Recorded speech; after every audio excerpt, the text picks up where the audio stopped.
My grandmother passed away in March of '99, I want to say. March of '99 and March of 2000, maybe March of 2000.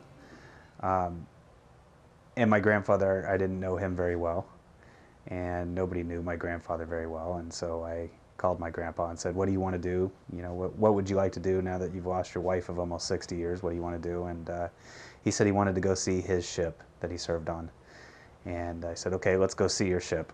"And what's your ship?" And he said it was the USS Missouri, which was in Pearl Harbor. So we flew out to Pearl Harbor and spent about a week on the ship.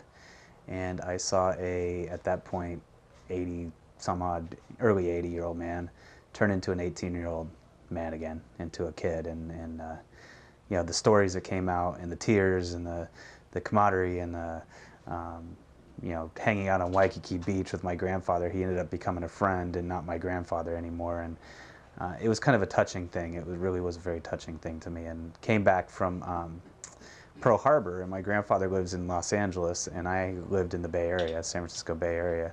And I came to find out that they were going to move the Iowa to Sassoon Bay to lay her up. And I was looking for something to volunteer for because I owned my own for-profit internet company at that time. I was in the internet world before it collapsed, and I was looking at, you know, the Red Cross and United Way and, you know, all kinds of different things to volunteer for. But when I heard that Iowa was coming to the Bay Area, I decided that was something neat and something to do. And I loved seeing what the ship did for my grandfather. And so I thought this would be good to volunteer for, and I'd spend a little bit of time and a little bit of money on it. And well, within about 4 to 6 weeks, I was putting a bunch of time and a bunch of money into it because I quickly got addicted to doing it and fell in love with the ship. So really, I have no Navy history, didn't serve on them, didn't fall in love with battleships as a kid. I mean, it just kind of, the butterflies and my grandfather on his triggered it.